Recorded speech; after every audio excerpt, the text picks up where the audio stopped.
Mr. Andrew Field. Welcome to Damnation Versus. Hello.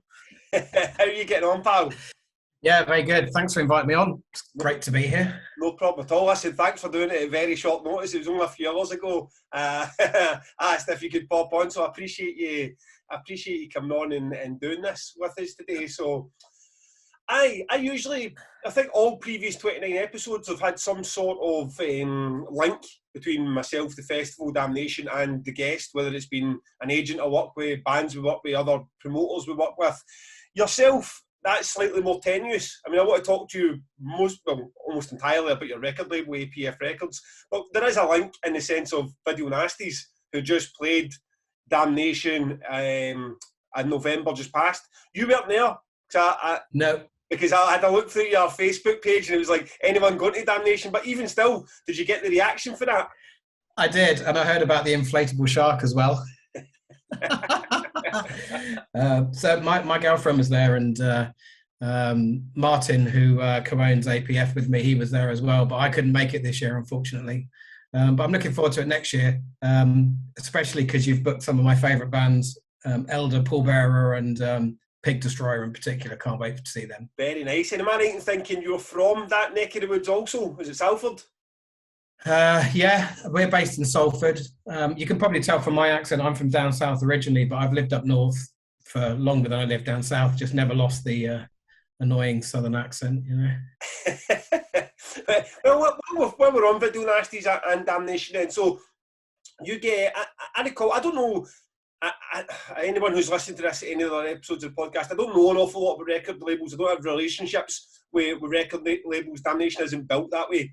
It was a surprise to me when I kind of stumbled across you maybe, I don't know, 6 months or so ago, and it was a post that you made said it'd be great to get some APF bands on Damnation. And then for all I knew, I might add your entire stable by that point. So was that a frustration for someone who owns a label and you're a bit like, not on a personal level, but was that frustration like, here's an event that does all these kind of bands that are in my label, yet we're not getting the bands onto the bill? I wouldn't say it was a frustration. It's more the fact that I've got this little bucket list, yeah, and on my bucket list for APF Records, already achieved a number of things. So we've had bands play Download, Bloodstock, Desert Fest. We even put a couple of APF bands on the Academy in Manchester, and the one every year that I've been thinking, God, it would be so cool if there was an APF band on was Damnation. And then obviously Video Nasties, who are on APF, managed to get on this year, and it was great. It was like, right, well, hopefully that might lead to others in the future. But not frustration, more like, wouldn't it be cool to have someone play Damnation from my roster? And when you get it, so you're the record, so you're not the agent, so you're not Ben Ward, the agent for Video Nasties. So he's the guy on to me and saying, take this band, Video Nasties, they're absolutely incredible. So they got on and they are absolutely incredible, and they did an amazing set and it got an amazing response. But for yourself, do you have that role with some of the bands in your stable? I mean, do you kind of try to help them to get into some of the bigger events? Yeah, absolutely. I mean, I can't claim credit for the Heinekill, who one of my bands playing Download, because they knew Cameron Hack, who you probably know, who was involved in that. But with Bloodstock, I've had to do all sorts of things to Simon Hall, many things I can't really talk about on a podcast, in order to, bring my label to his attention. And then last year, I think we had 6 bands on his bill, and that was fantastic. But I don't act as a booking agent at all for my bands. I release their records, but we do get people approaching us saying, you got any bands who want to play on this gig? And that's how some of our bigger supports have come about. I've had bands, APF bands, support some pretty big acts in some pretty sizable venues, and that's been nice. Yeah, and that's so. I mean, cause that would be an odd one. Because look, there's no denying that Bloodstock's a bigger event than Damnation, but there's also no denying it's much easier to get on Bloodstock than it is to get in Damnation. And the reason for that is because there's just so many fucking slots at Bloodstock, and I've got an unsigned tent. Even if you take away the unsigned tent, the Sophie tent still got 4 days worth of all those slots. Damnation's just a bit more. I mean, 27 slots, and most of them are international touring bands. So you probably get bands as well. Because I've had bands that come in. So look, we've done Download and Desert Fest and Bloodstock, and we've had slots at fucking Brutal Assault, but we can't get onto Damnation as well. It's not because I don't think you're good, it's just there's a finite amount of slots, and most of them are going to these bands that are coming to touring package because we need to sell the tickets. So it's no ideal.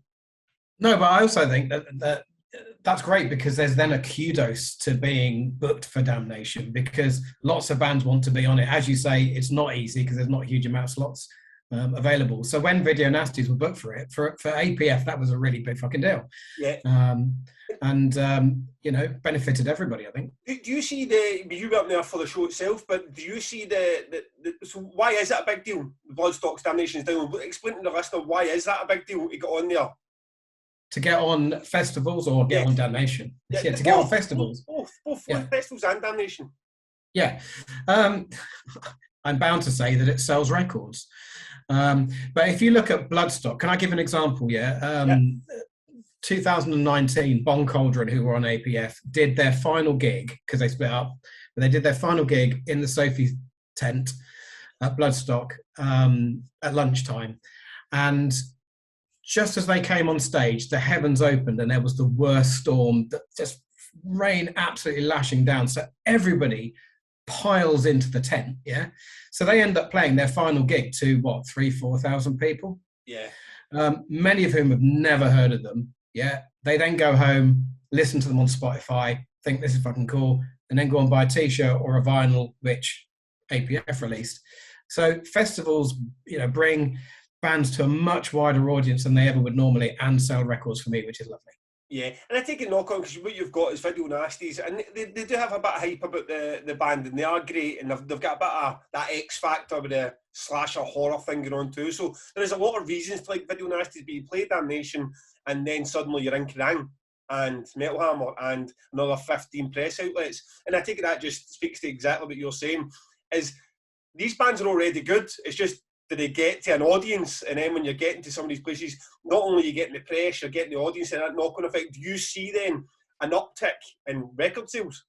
Oh God, absolutely. I mean, when Video Nasties, after every festival they've played, playing Damnation, including Damnation, there is a peak in streaming for a week or two after they play, which then results in sales of merch and records. There's a definite uptick. But also, I think what's great with festivals, Video Nasties, then I'm not saying they're an incredible band because they're an APF. They're just a fucking incredible band. They're an absolute pile driver live act. Yeah, they really are special live. And it's an eternal frustration to any small record label. How do you get people to hear them? Yeah, and the best way to get people to hear them is for them to play live and to play festivals like yours. Yeah, where, a Napalm Death fan happens to wander into the room that day and hears them and then goes and buys the record.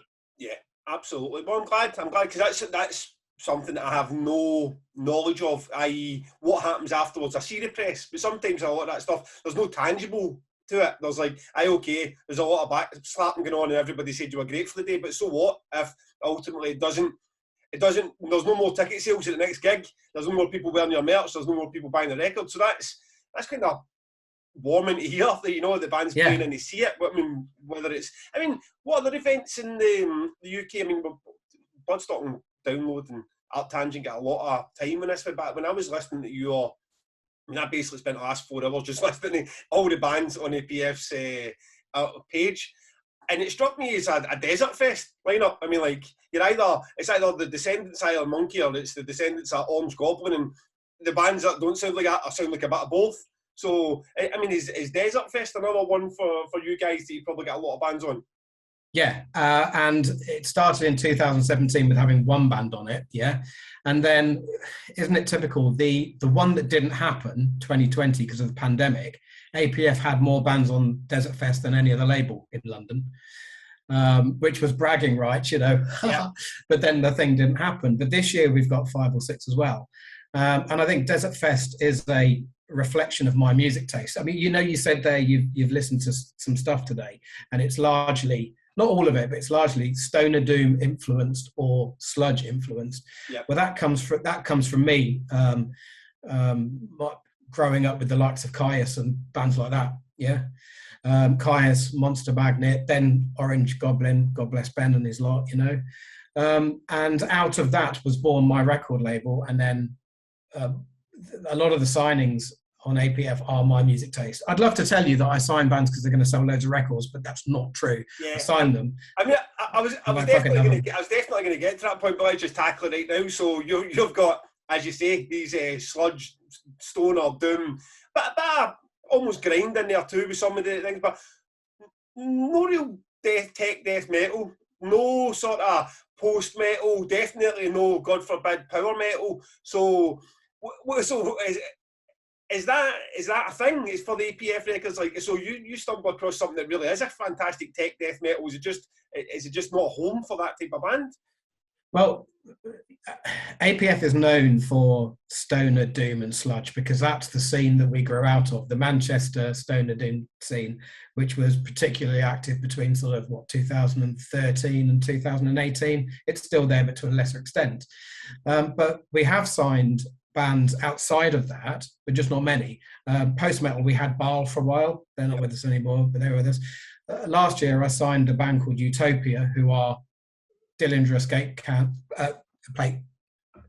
Dillinger style, yes. Mathcore, yeah. But we get a lot of approaches from stoner doom bands or bands that grew out of that scene, yeah. And I suppose that's the knock-on effect of it. I mean, if I'm a promoter and I'm booking lots of black metal, ultimately I'm going to get a lot of black metal bands coming to me to get slots because that's the influence they're going to see. They're going to see you've booked those bands. Whereas, like, I mean, I'm joking about power metal. I know that's a sort of running thing in this thing, but I don't get offered any power metal bands because it's not a scene that I promote. I assume that's what it must be like for yourself as well. You've got a Swamp Coffin or a Mastiff or whatever, and the bands who sound like them or like those bands are then coming to you and saying, any chance we can get a deal? Yeah, and also I really like the sound of a man going at his throat with razor blades over either really fast or really slow riffs. Yeah. And that's why Mastiff ended up on APF, because that's the man shouting over fast riffs. Swamp Coffin is man shouting over slow riffs. Battalions is man shouting over Nola grooves. Yeah. And I can't help it. I really like them. And if they send me an album that's really good, you know, I keep saying to myself, yeah, there's only 2 of us in APF, Gavin, yeah? We've got 33. I've just signed number 34, yeah? And it's like, must stop signing bands. But an album comes, it's really fucking good. And I'm like, oh, maybe we can squeeze it in. Yeah. Right. Okay, before we strip it right back to the records, I want to get into the nuts and bolts of running. Can you tell us who the 34th band is signed? No. Oh, come on, you. No, they only agreed to join the label yesterday. Yeah, they're having photos taken tonight, so we'll be announcing probably next week. Right. But they don't stray too far from what APF does, but their new album is sublime, and I can't wait to put it out. Right, good. Well, I'll let that one slide. I thought a chance, ma'am. Okay, so I assume probably in every interview you've ever done, you probably asked about the inspiration behind starting a record label, which I think you just addressed and you were telling us in. What I would prefer to know is, why does a band at this stage, at this level, need a record label? I mean, you'd heard 15, 20 years ago, unsigned, signed, and it meant the world. And then you had the Arctic Monkeys and Justin Bieber phase where people could do what they wanted on YouTube. Now it's even went further with the fucking TikToks and Spotify. So why does a band at this level, these guys man shouts over slow or fast riff, why do they need a record label? Well, sometimes they don't. Yeah, and I have a great deal of respect for any band that self-releases. Those bands typically have a bit of money, some PR nous, and a little bit of understanding how the industry works. Yeah. But a lot of bands who come to us are missing one of those things that I've described. So either they're skint because they've just spunked all their money on recording and mastering and artwork, yeah, or they don't really understand how to promote themselves or don't have the ability to promote themselves. Because let's be honest, a lot of musicians are artists rather than marketing people. And that's where we can be handy. But I always say to any band that approaches APF, look, our job, we're never going to make you big because we just don't have the time, resources. We're not a major label. But we can take a band from being very small to being noticed by big labels. And that's what happened with Mastiff. Yeah, Mastiff signed with APF in 2017. They were based in Hull. No one outside of Hull knew they were. Yeah, and we released two albums for them, and the second one brought them to the attention of E1 Heavy, and they signed with E1 Heavy, and now they're on a major label. And for me, that's job done. And that's my aim with all of my bands, to bring them to the attention of people that can take them up to a much bigger level. Okay, so that's the end goal for the bands, which I think for most people sounds odd. I mean, if I'm a promoter and I'm basically told, well, you can get let's say Venom Prison, and you're allowed to promote Venom Prison for their first 2 tours, but ultimately, when they get really big, Live Nation's going to take them off you, and then your payoff's going to be able to pat them in the back and say, well done. I wouldn't be happy with that. You know what I mean? Because I'd be like, well, what's my payoff for it? So how do you feel about that when that happens? I mean, other than great, you're a good fighter and you go to the UFC. I mean, but you could be a good fighter for my organisation. I mean, why do I need to send you to the UFC? A few answers to that. I mean, first of all, I think you know what you like as an individual, don't you, Gavin? Yeah, there are some people that just want to take things up and up and up. And I'm 50. Yeah, if I was in my 30s, I would have much more of a chance of making APF a much bigger concern than it is. Yeah. But I don't have that for all sorts of personal reasons. Yeah. So I know where I fit. Yeah. I fit with taking a band that has a reasonable following to a level where they have a bigger following and can be noticed by other people. But also in the case of Mastiff, yeah, if E1 Heavy make them superstars, yeah, I have the rights to those 2 albums that I released for Mastiff for a period of time. Okay. Yeah. And new fans who discover Mastiff's brilliant new album, Leave Me the Ashes of the Earth, chances are they're going to want to go back and buy Plague and Bork, which APF released. Yeah. And that makes total sense. And also, yeah, there's no bad PR in that. The fact that you were responsible for that progression as well was also amazing. Yeah. But it's just, it's not quite as amazing as a payoff if you're guys that they go on to do, I don't know, 2,000 capacity rooms and shift a ton of merch, and like you said, well, that could also have been mine. Yeah, but the dream for me would be that while they're on E1 Heavy, that Mastiff become really quite big, and then E1 Heavy turn around and say, right, we want Plague and Bork. What do you want? Yeah, and that's not a financial conversation. That's I mean, do you remember when Nirvana went from Sub Pop to Geffen, and the deal was, that the Sub Pop logo goes on the back of every copy of Nevermind. Yeah. No, I know that. I'm not nodding to say yes, I do. Stuff like I'm not that clued up in the industry, but yes, I understand what you're saying. Yeah. Yeah. So I mean, how many copies did Nevermind sell? I don't know, 15 million copies. Yeah. And on the back of every copy of Nevermind was the Sub Pop logo. And if only 1% of the people that bought that went and looked at who Sub Pop were, there's your whole new audience, isn't it? Yeah. Absolutely. No, that's very clever thinking, mate, and very nice morals as well. And the fact they just want to see other folk do well. But okay, back to the nuts and bolts as I was describing it. So a band comes to you, or you go to a band, whatever way it works out for that particular band. Tell me about the dynamics of a deal. Like, what is there cash involved in it? Is it like if they get your attention for a period of 12 months? Tell me what you offer, other than the sort of vague general sort of or PR. And what do you change from the day you take a band on? Okay, so we license their record. Now, what that means, is a band comes to us and they have masters and artwork, and we say to them, right, well, we're going to take that. You agree to give that to us for a period of time, and then we will have that manufactured. So that's vinyl, CDs, tapes, merch, and then we will distribute it. So we'll sell it and we will market it. Yeah, and that's what bands get from us is those things. Yeah, so our money to manufacture and to pay for PR, and our distribution. Some of it is just selling on the APF website and Bandcamp. Some of it, we've got a distribution deal with Cargo Records, and so it really does. It suits bands that have got a small following that they can go and fill a club venue. But they're wanting to get to where they can play to 400 or 500 people a night. We're involved in that kind of transition. Okay. And financially, no band on APF makes a fortune because you have to sell a lot of records or have mega streaming to make loads of money.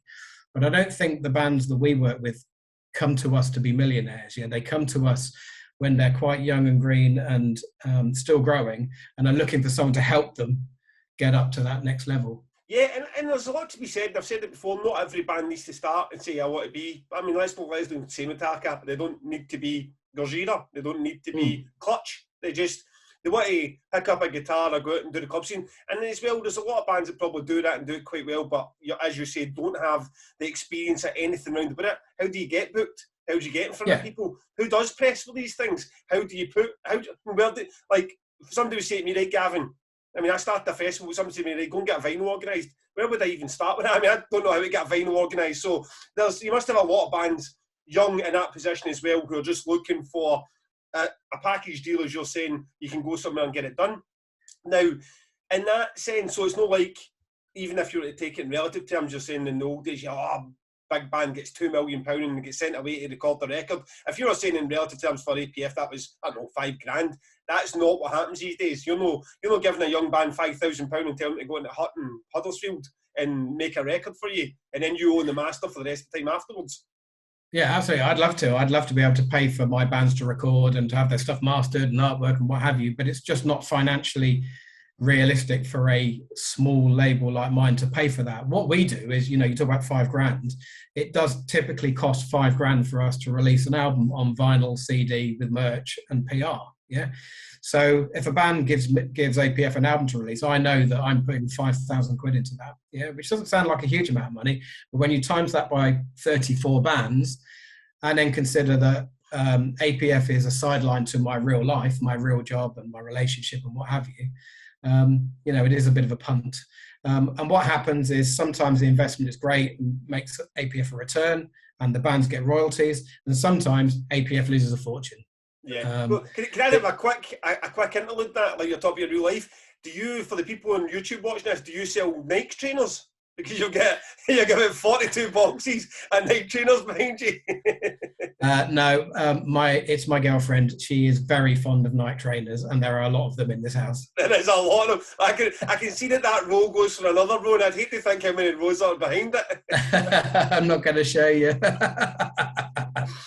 Aye, so back in track, at the end of the day, you need to be realistic about it, and you're offering, even at $5,000, do you put out something that you really believe in, but it just shits the bed and no one's interested, then $5,000 still $5,000, and you do that across a number of bands, that's not good. So what sort of interest is there in getting on APF Records? Is this a bunch of bands trying to get your attention, or do you still have the time to go out and find some, like get blown away by a support band at a show, and then there's a bit of both? Yeah, I mean, it's all changed. Back in 2017-18 when I started it, it was me going to bands, and a lot of them were bands that I'd seen live around Manchester, who I just wanted to have on my little record label when I started. But then these days, bands come to me either speculatively or the best approaches are where I might know someone who knows the band, or the band is working with someone that I might know. But equally, I've signed as many bands where they've just literally emailed me and said, look, this is what we do, this is who we are, we've got a new album, do you want to have a listen? And I said yes, and we've gone from there. Okay. I don't often make approaches to bands these days. I did back in the day, but these days they come to me. Yeah, I mean, that's a better position to be in as well, because at least at that point someone might try and take a punt on you, but then also take the piss at you, whereas it's less likely to happen if you are the one. I mean, I get that way. If I need to approach a band to play Damnation, I know that I'm the one like showing all my cards. Then an agent in a band approach me to play Damnation, I've got a wee bit of power over the situation. They might accept a slot that they wouldn't have accepted otherwise if I'd gone to them, or a lower fee or whatever. So, and that makes sense. And in terms of the bands, like some of the, like a Beggar or Pissed or Swamp Coffin, some of them that I'd heard of before I went through your list today. So how you're getting them on the likes of Bloodstock? How are they progressing in your eyes? I mean, we'll talk about Mastiff, but if Mastiff's going to be your benchmark or where you can go to, are those the kind of bands that are next in line? Yeah, I mean, Pest are a case in point. They, I went to their first gig in a tiny venue in Manchester in, when was it, 2014, I guess. But they, with each record that they've released, they've come to a wider audience. They've got a bigger fan base. And then their last album, Hales, which did really well, ended up with them playing Bloodstock. Their Bloodstock set was triumphant, and they've just recorded their new one. Russ Russell's just mastered it. That's going to be out this summer, and I fully expect that that will then take them into the territory where Mastiff are, where you know, again, I don't shy away from it. I want bigger labels to come along and nick my bands. I want that kudos. Yeah, I love working with bands who are, you know, not lower down the food chain, but you know, they're getting there, yeah, and then taking them to that level. And if APF became known as the label whereby, well, if we sign to them, we might get noticed by Nuclear Blast or someone like that, then I'm quite happy to be that guy. Yeah, well, it's like sometimes numbers don't lie as well. As I say, I was going through it on Spotify, so you were seeing bands in their monthly plays were on Spotify were 60, 70, 80 plays in the month, and you were going to Mastiff and it was like closer to 2,000. So that's the exposure difference. I mean, 20 times the number of people listening per month to what you've got. So there's nothing wrong with wanting to achieve that for the rest of your bands. In terms of the masters, because this is something I think the listeners, we hear Taylor Swift arguing with a label about the fact that she wrote the song and the label owns it, or Michael Jackson somehow owns fucking John Lennon's fucking lyrics. I mean, and I think an outside looking in, none of us have really got a clue what any of that means. So explain the masters and any type of deal that you might own it for a certain amount of time, or do you keep it for life, and how APF works? Yeah. So the thing that Taylor Swift is complaining about is completely alien to me, because that's major label politics, and you know, where labels are piling money into artists and then they basically own them and give them a little carrot. Yeah. APF is totally different. What we do is when a band comes up with an album and their artwork, we say to them, right, well, we're going to have that for 5 years or for 10 years, depending on the band. Yeah. And for that 5 years or 10 years, that's ours to release. It can't be released anywhere else. It's exclusively ours. And then at the end of the 5 or 10 years, depending on how long they've given us that album for, they can either say, well, you keep it because you're doing a good job and promoting it well and we're making money out of you, or they can say, we'll have that back. Yeah. Which is great. A band knows that they're not giving away their record for the rest of their life. But then on the publishing, which again, Taylor got upset about, yeah, we don't take the publishing. Yeah. The bands retain their copyright and publishing, so that is always theirs. We just collect the money for them and pay it out to them. So. Yeah, I mean, Andy Farrell went quite deep into that in the episode that I'd done with him in publishing and the money that was made for songwriters. And to be fair, I tried my best, but I wasn't really keeping up with what he was saying because it all started to get a wee bit technical. So, the publishing, so he described it as collecting the mechanicals. I take it the PRS or whatever's happening across the world. And it all sounded very convoluted, especially now, I'm 40 years old. I've been involved in this industry for the best part of 20 years, and it sounded convoluted to me. I can only imagine how it would be if you were 16 or 17 and you picked up a bass guitar because you just wanted to have a couple of club shows. And then next thing you know, the things you've signed away or haven't put your name on, 10 years down the line, someone's collecting money in Germany for something that you played your part in. So how do you, is there a bit of advice that you, when you get these new, as you say, green bands come through the door and a bit like, listen, there's some, if you make a considerable success of this, there's some serious issues involved with this?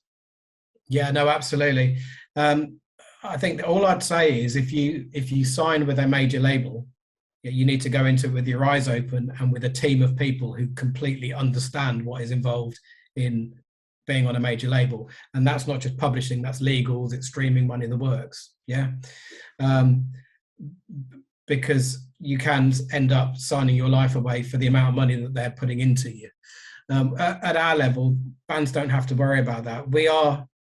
APF is like a seriously friendly label, and it's because Martin and I are just massive Uber fans who like releasing music. Yeah, and most of in fact, all the bands we get on with, like House on Fire, so we're not going to screw them, are we? Everything's done open book. They can always see how many records they're selling and how many streams they're having. And if they do go on to make a lot of money, then they get royalties out of us. So yeah, happy days, I think. Okay, so you've been at this now, just to wrap up the APF side, or that side of the record thing. The 5 years, I noticed in your 5 years, so you went from, was it a loft or a bedroom to now you've got a warehouse, fucking shelves absolutely packed full of items. So I mean, are you quite chuffed with how it's gone the first 5 years? Yeah, I mean, especially because it just started as a laugh. Yeah, there was a band under who I was friends with who had spent all of their money recording their album and didn't have enough money to do 100 CDs. Yeah. And I said, well, I'm going to start a record label. How about I do it? And that was it. And the first year was just a giggle. It was just like throwing CDs out. But then it became a little bit more. That? How did you do that? Okay, so you do the 100 CDs. Then what? Do you just give them the 100 CDs to go out and sell at their gigs, or did you try to set up a web store, or how did you go about that? Well, even taking a step even before that, I signed them and then went, oh fuck, I don't know anything about CD manufacturing. I don't know anything about publishing, royalties. I don't know anything. I don't know how to get my music on Spotify. So I had to learn really, really, really quickly. Yeah. And what was cool was over the years, I've become friends like by going to gigs and stuff to some guys that own small record labels. So Lee Jones, who owned Riff Rock Records, right. Chris West, who had Super Art Records. And I was able to phone these guys up and go, oh, my record label's happening. I've got to get some CDs made. What do I do? And they all held my hand, you know. But with that first under release, it was just selling it on Bandcamp. That was it, right. You know. And yes, I gave them some CDs to sell at gigs. But then, you know, over the last 5 years, I've learned so much, you know, about releasing vinyl, about PR, about media, everything. It's been a steep learning curve, but it's been a giggle. Am I right in thinking that there's not a lot of very small independent labels left, or am I just being ignorant? No, there are some around, but there's not many in the UK. And that's why, you know, you asked, do we get a lot of people approaching us? Yes, because, you know, if you are sludge, stoner doom, or like Pistard, bit black metal-y, Video Nasty's black and roll, that kind of thing, you've got the major labels, but there's not many smaller labels left, especially not stoner doom labels. There's me, Sludge Lord Records, Trepanation Recordings, Surviving Sounds, but the amount of bands that want signing. You know, the unique thing with APF is we are a United Kingdom, Salford-based, we just sign UK bands label, yeah? And I think that's great. People know that, and that's why we get a lot of people trying to get on it. Yeah. Is there no, again, excuse my ignorance, there's no situations where you can have a band that are signed in Germany or Australia or Japan, but they might want a sort of co-sponsor or a deal with you guys for the UK? Is that, or once you've signed a band, is that you've got them for the world? No, I mean, I sign mine for the world, but equally, we do get other labels coming to us and saying, do you want to team up for a release? And that might be because, you know, they're based in another part of the world and want, you know, a partner to sell in the UK, or it just might be because we want to divide the risk, yeah? You know, we've got Lair of the White Worm on APF, which is John Cook from Napalm Death's latest project, and I teamed up with Trepanation Recordings, which is Dan Dolby from Mastiff, yeah? It helped that I knew him, but Dan and I put that out together, 2 labels, twice the press, twice the resource. John loved that, and it did really well. Okay. Right, okay, so that's the first 5 years done. You're sitting here, your girlfriend's got a lot of night trainers out the deal. So she does. What's the next 5 years? So I talk to you again in 5 years' time. What do you want to have happened by then? Going back to what I said earlier, I think, you know, if we're at 50 bands by then, for 10 of them to have gone to big record labels, and for me to be sat there saying, yeah, I used to have that band, they're on Napalm now. I used to have that band there on Metal Blade now. I used to have that band there on Heavy Psych Sounds now. Do you know what I mean? And dying out on that, Gavin, and be coming to Damnation, which by then will be massive.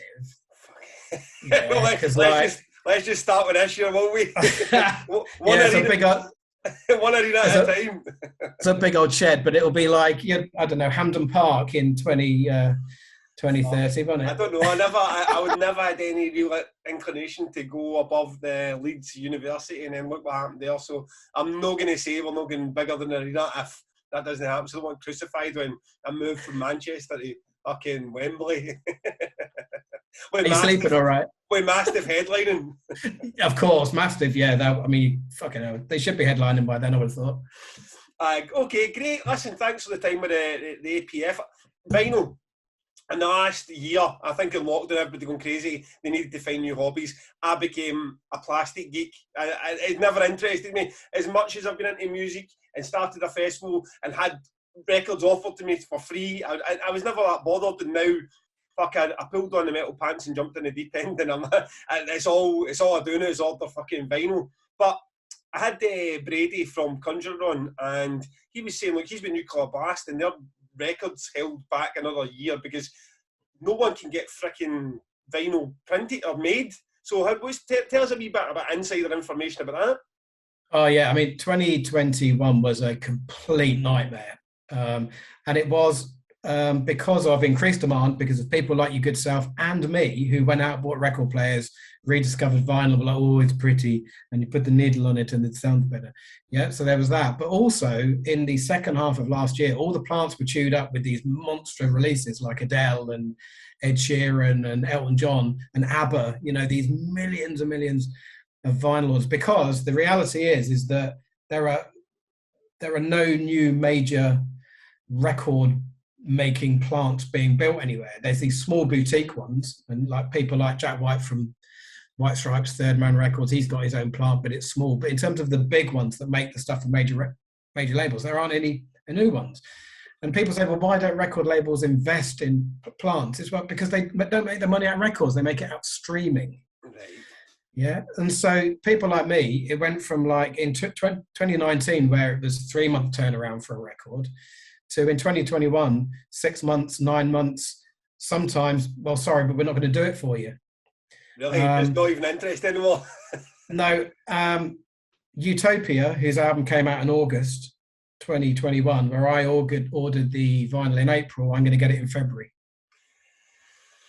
10 months, you know. But it is improving.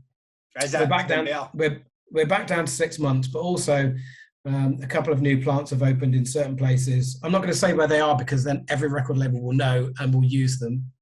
But I should be able to get records on 15 to 20 week turnaround now, rather than the 9-10 months that it was last year. Okay, so you take your pick a band on the label, and they've got something they want to come out and they want to do vinyl. Now, my assumption is vinyl wouldn't be cheap to do. Certainly wouldn't be as cheap as firing up on Spotify. So you get a band that come to you, you're not dealing with the biggest band in the world to start with, but you're dealing with one of the smaller bands on your label, and they say, oh, Andy, we're desperate to get fucking 4 variants, and we want fucking one being transparent and one blue. I seen Cult Luna done one and it's fucking orange and it's half.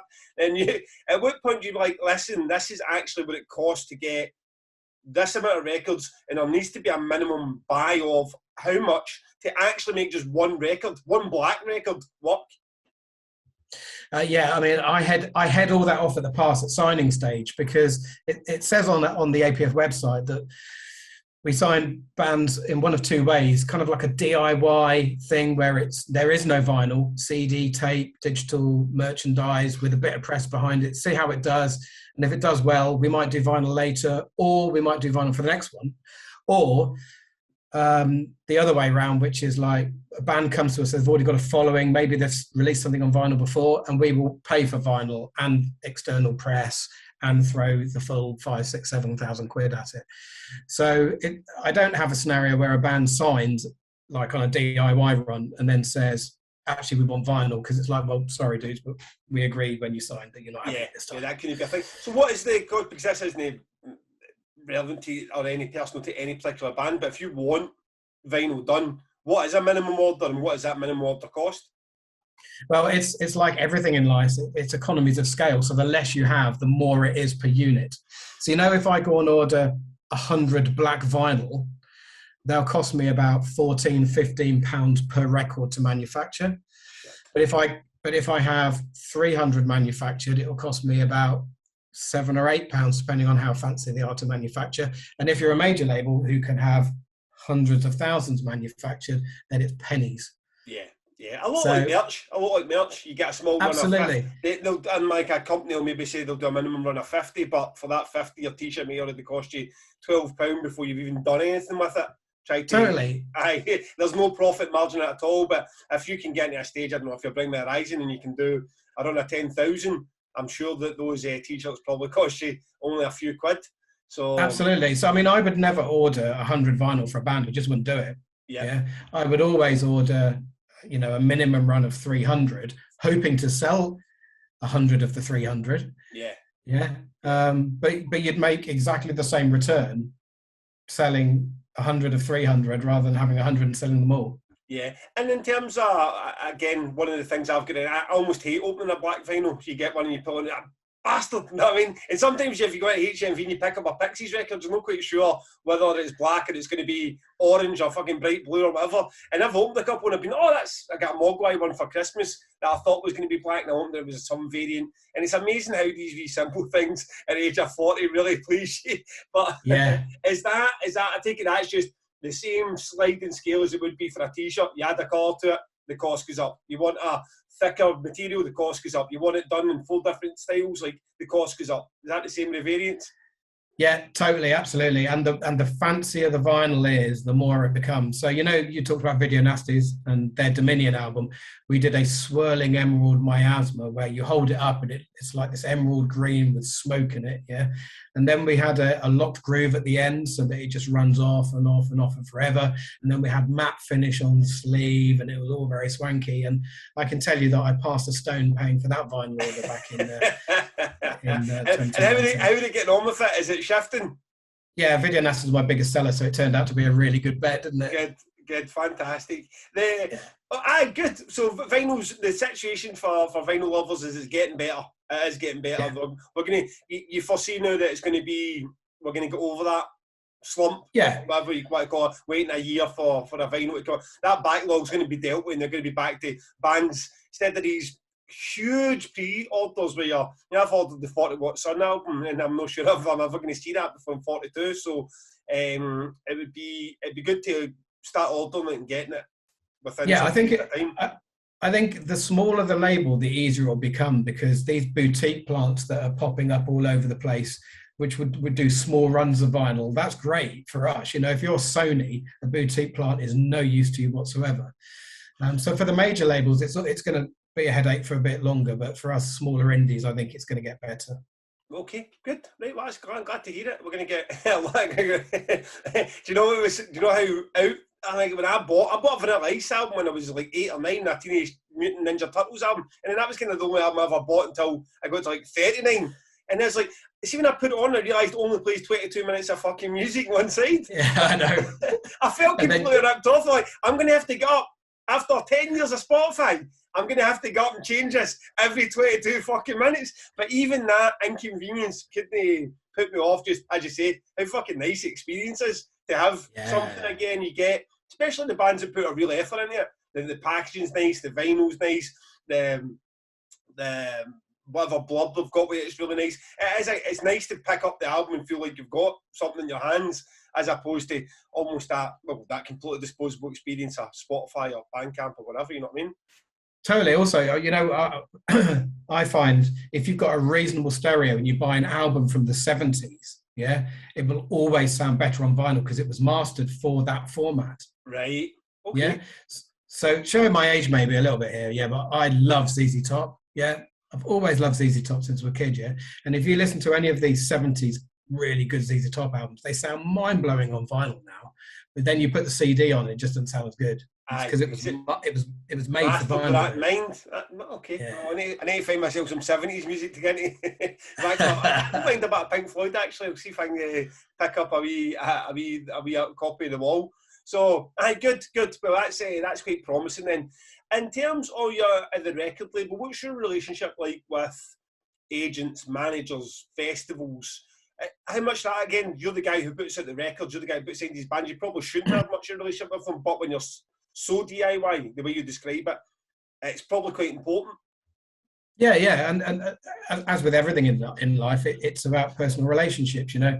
Talked about Bloodstock and Download there. The only reason that my band's got on those is because either I knew someone there or they had a booking agent. Yeah, booking agents do open so many doors. And bands always say to me, how do I get a booking agent?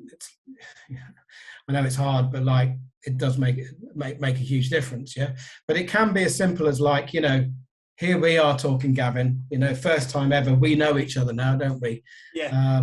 So that's another connection for me and for you if ever you want to talk to someone about records, yeah.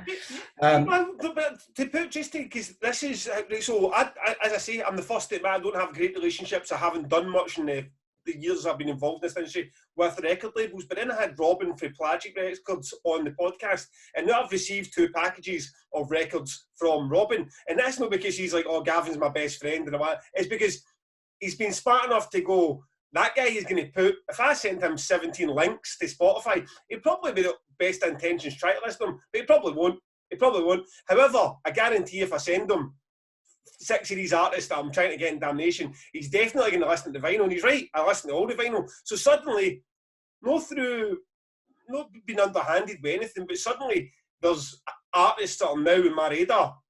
And I booked Damnation, between me and Paul, we booked Damnation, so he's got 50% of the people, and he's got attention, and he's went, well, that's exactly that. He just went, and I know that he does that with Art Tangent as well, and no doubt festivals across Europe, that he's just sending these packages out to say, right, okay, now, I mean, if you offer me £500, I'm not going to put any of your bands on Damnation, so I'm certainly not going to do it for a free vinyl, but if I like the band, then suddenly you've won me over straight away anyway, and that's exactly, to the point you're making, it's just getting something in front of somebody with the people you know and the relationships. It's weird that it shouldn't be the case that you need a good booking agent to get yourself in download, but it's not about being good or a good booking agent. It's that booking agent getting you through the noise to the Cam Hack, if Cam Hack would even need that. But if to get to Cam Hack to be like, right, okay, that is excellent, so I will book that band, and nothing else is underhanded. But it would just, you're never going to hear every single goddamn band.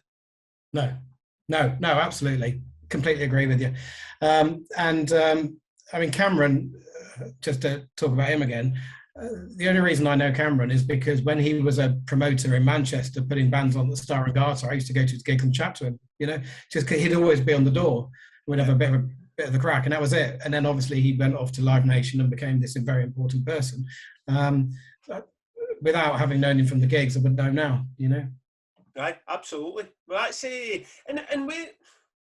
So you do have a relationship with Cam Hack, so that's great. There's downloads. You've got, as you say, you and Simon go to dark rooms and do very unpleasant things, and there's your relationship with Bloodstock. You've got a lot of bands on Desert Fest, and now here we are chatting about Damnation, got the first band in, and I do hope, I mean, it's unfortunate that Mastiff are the band who definitely should have had a slot at Damnation. I mean, the problem with Damnation for moving to Arena is we've lost the stage, and every major international band that we tried to get the last couple of years all wants back on, and I don't have I'm fucking never shut up a pupil slicer, and I don't even know, it doesn't look like I'm going to be able to offer them a slot, never mind freaking Mastiff, but that's another one that would be another tick in the box for APF as well. And it was a band I listened to today that I thought were excellent, a Horse Called War. Yeah. Well, a Horse Called War and Void Lurker were 2 of the bands that I really liked when I was listening to Low. They all sounded pretty damn good. So where else? What other bands? Because I'm quite bad sometimes, maybe not giving the attention or spotlight to some of the other events that happen in the UK, which maybe non-married are. So who else has done a good job of promoting these bands? Well, festival promoters, for example. Or you can listen, there are just promoters out there that are giving these bands a chance. It might be UK tours or festivals, just as long as the listeners know who you're talking about. Yeah, I mean, there's a promoter in Scotland called Duncan Mountain. He's a great guy. If ever any bands want to play up at Edinburgh, Glasgow, he's always super helpful.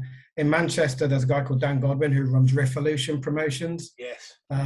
He's excellent. He puts really banging deals together.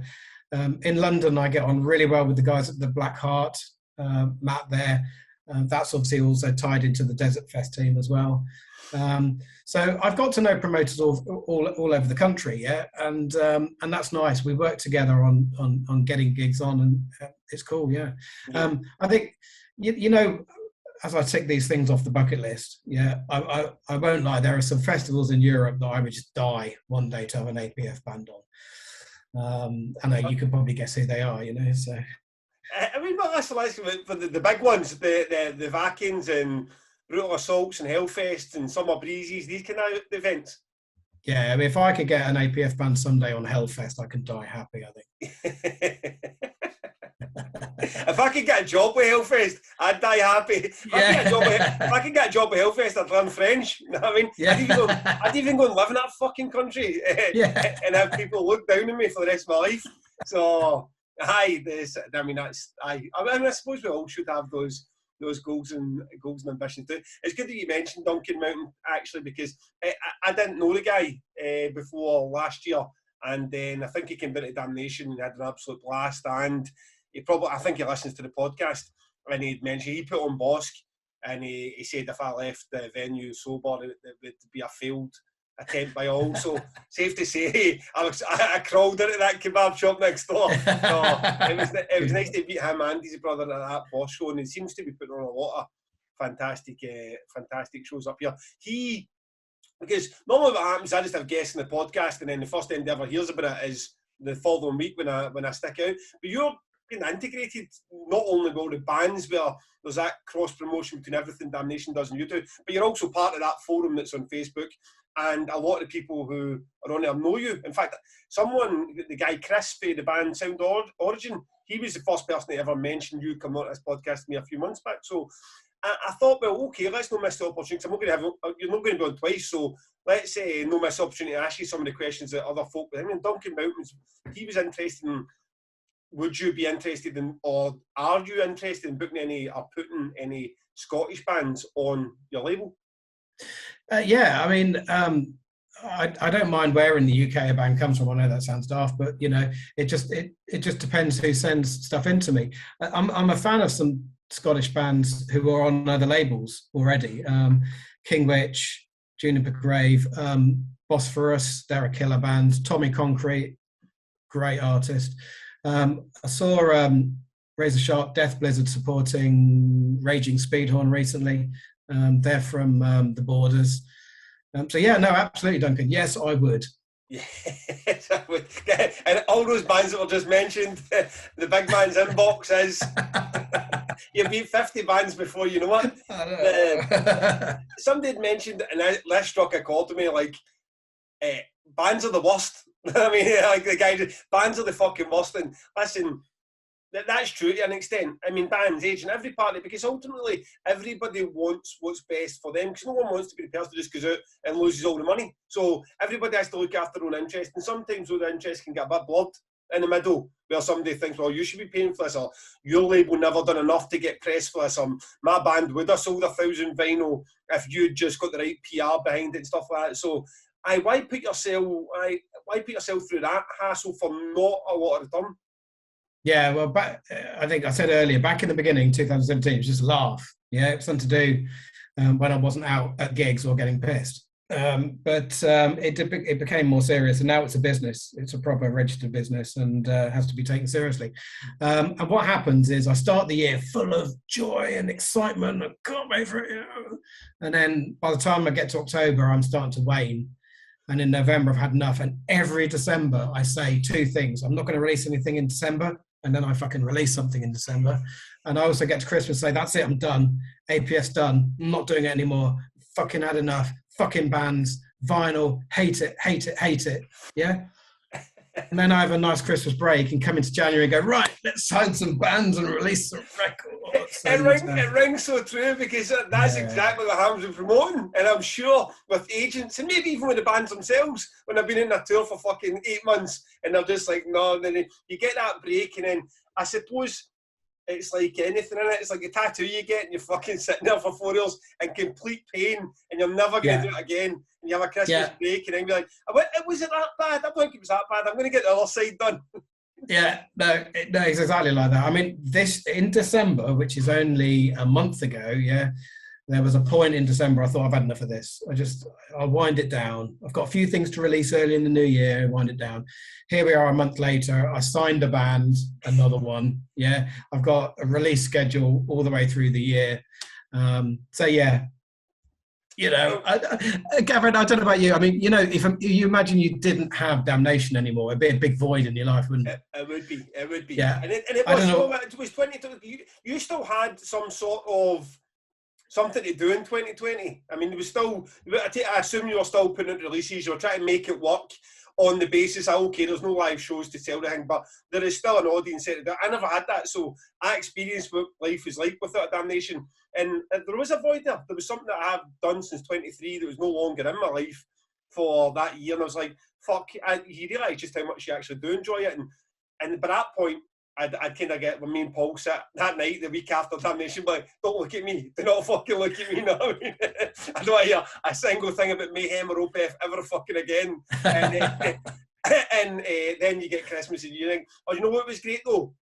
That Conjurer set. Oh, did you hear the thing about Video Nasties with the fucking inflatable shark? And then you remember, oh, fucking 3,500 or 4,000 people showed up to something that you imagined in your brain, which must feel the same to you if you sell a stack of vinyls that you've ploughed 7-8 grand into, and then you thought, I believe in this, and then it works. It must be that same sense of achievement. So there's a definite, you would miss it, wouldn't you? Oh, absolutely. I don't know. Yeah, I would. If you took it away from me, I don't know what to do. So I just got to learn the lesson, which is every year take December off and I'll be fine. Yeah. Well, let's not throw any bands under the bus. What the podcast not to put people down, but what are the horror stories? What is it that's just that punch in the gut for you that you're like, fucking bands? Do you know what? Over the last few years, the problem hasn't been bands. They've actually been reasonably well behaved. It's been, the vinyl issue. It's been social media and the ups and downs and the good and bad of social media and algorithms. Algorithms are the bane of my life. Fucking hate algorithms. And some other hassles as well. But no, I mean, the bands on the label, I get on with all of them, so I don't have too many troubles with them. So for yourself, it's more of the case that here you are with a band you completely believe in, a product you completely believe in, both parties pushing the same direction to achieve something, and then, as you say, you can't get it to folk. Yeah, like an algorithm's made sure that your post that was going to 10,000 people is now going to 100 people unless you pay an exorbitant amount. You can't get exactly. There's no. Well, there's still some magazines left, but it was no, it's like 10 years ago. So you can't it's not as simple as just saying, I'm going to pay this PR to get into this bit of Metal Hammer or Kerrang or Rock Sound or Terrorizer. And then the disappointment is, look, we've just put all this passion and money into something and it's just not going anywhere because we can't get it to people. Yeah. And the real frustration comes where you release an album and the algorithm kills it. But outside of that, the media that do hear it go, oh my God, this is fucking amazing. This album's brilliant. And to their readers, tell their reason to buy it. And you get features and then the album's heavily streamed, which doesn't make me any money. Yeah.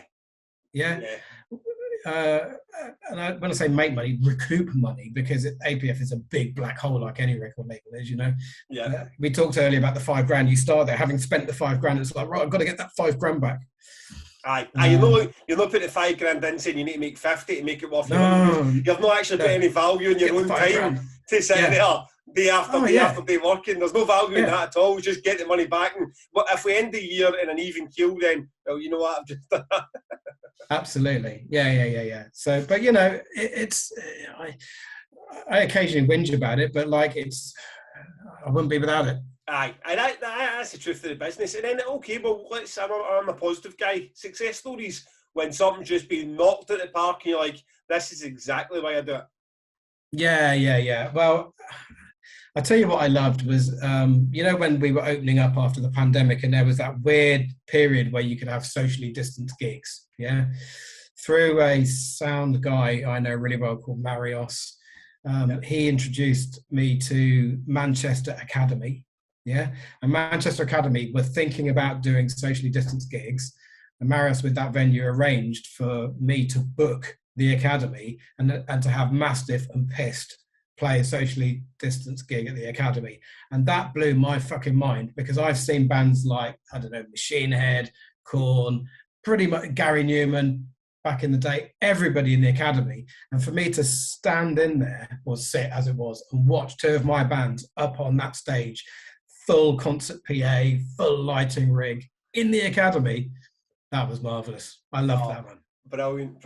Marius is a good guy. He's been on to me. He said that I should definitely be taking him on board for next year for the sound and Bores, and I'm sure we will, because mate, do you know what? He's a very talented sound engineer. If ever APF does a showcase gig, there's only two guys that we want, Marius or Jim McGranthon, and that's it.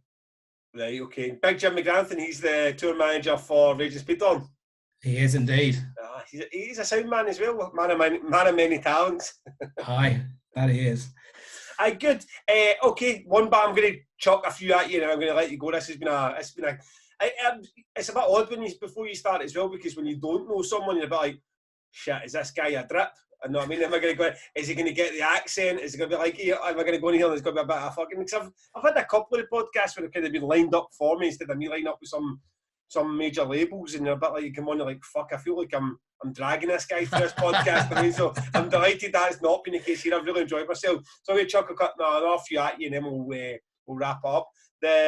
Somebody was asking, and sorry I'm not remembering the names of the people that ask these questions, because the listeners don't give a shit. So they just want to hear your answer there. If there's one of your bands in your label you would tour with, who would you go out there and do a tour with?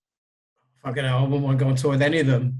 They're a complete fucking nightmare. I tell you, the one that I really wouldn't want to go and tour with is Pissed, because I'd be dead by the end of the tour. Is that right? Yeah, those guys. Yeah, I've actually been on partial tour. I went on a partial tour with Pissed and Bonkover in, I don't know, 2015. And the tour started Leeds, then Glasgow, Edinburgh, then Glasgow, yeah. And after the Glasgow show, I was so fucked. I was so ruined, yeah. By 2 days with those, I actually went home in tears rather than go to the Edinburgh show. I'm not even ashamed to admit that. I was at Bloodstock last year, and I was I was talking to Tyler. Tyler, do you know Tyler Hodges? I do know Tyler, yes. So I think I was chatting to him, and this guy just goes, "Are you Gav?" I'm like, "Aye. You need to fucking book Pissed, right?" And I'm like, right, okay. So did you get? And then I turned out the guy was in Pissed. This is why he was telling me this. And he also was Pissed. So he's like, yeah, no, you need to book us. Why did you not come see us and see these people that think it's some sort of personal thing? That I'm like, oh no. I wake up in the morning and I think, I am not going to book Pissed. That thought has never crossed my mind, but he had it in his head that fucking, I see if I tell this guy he should book Pissed, then he should do it. I'm like, okay, so I can imagine being on the road if the rest of these bandmates are anything like him.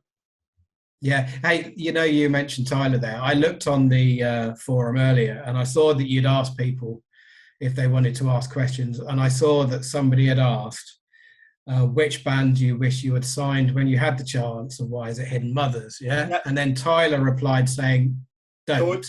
Yeah. Well, that's because, by the way, Hidden Mothers, fucking great band. Yeah.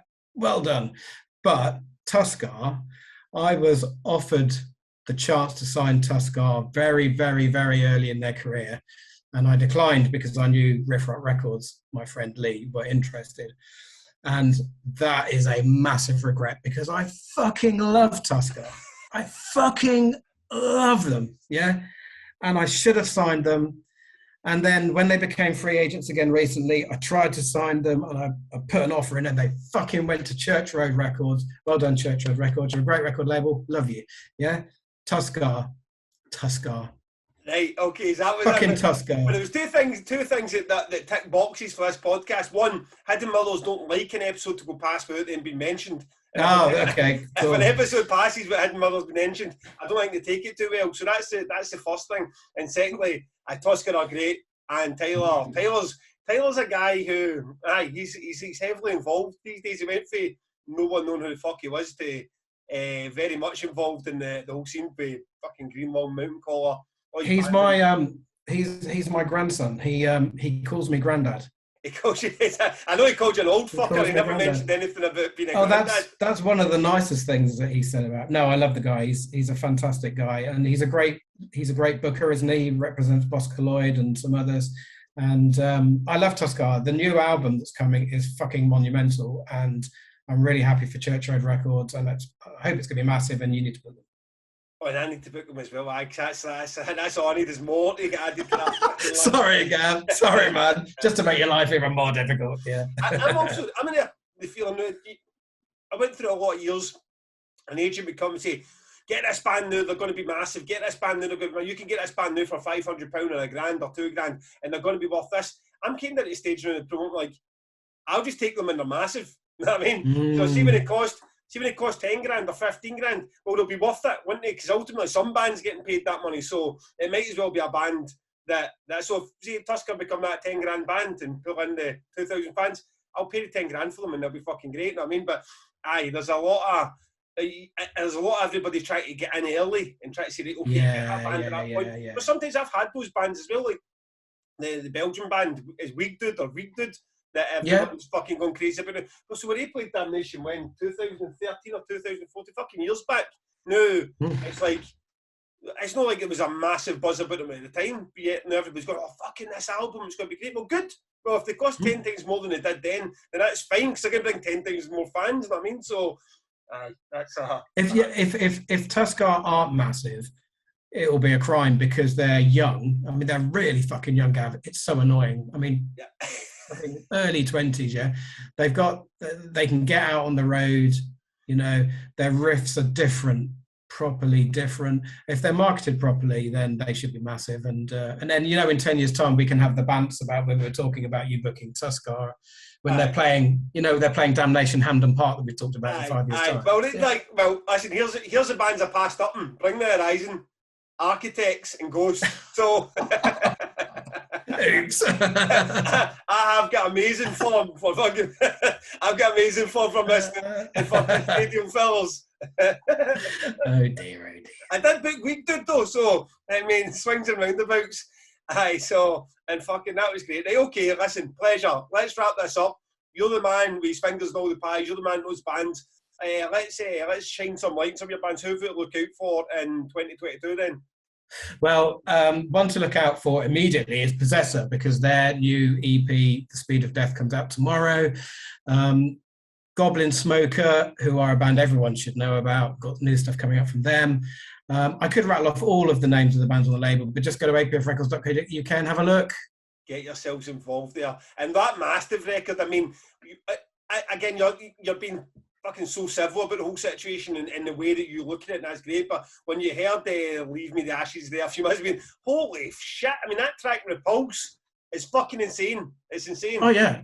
Mate, I mean, when they recorded it, yeah, they hadn't signed to E1, so I went to visit them in the studio. I watched them putting it together, you know. I heard the album, the mixed version of the album before anyone. It was fucking lovely, and I knew it was going to be massive. And then one day, yeah, Jim from Mastiff, who is a really great, they're all really good friends of mine, yeah. Jim phones me up and he goes, how are you? And I thought, oh, here we go, something's up. And he goes, look, you know, we always said that if the day came that a big record label came sniffing around. And I went, yes, Jim. And he goes, well, it's happened. And he was shitting himself telling me this, you know, and he told me it was E1 heavy and, you know, what do you think we should do? And I said, why are you even fucking asking? You've got to go. Yeah. You've got to go. I think he was relieved. I think he thought that I might be like, fuck off, you can't fucking go anywhere, you're mine. But I was really happy for them to go. They're great lads. It's a killer album. People should go and listen to it. Go listen to that. Get yourself involved with APF Records. It starts there. You listen to that, then you come and you harass myself and Paul on fucking forums. You get battered enough times about the bands you need to book, and then you book them. And then it all spirals from there. So that's exactly what we'll do. All right, big chap. Thanks for having me on, man. Pleasure. Speak to you soon. See ya.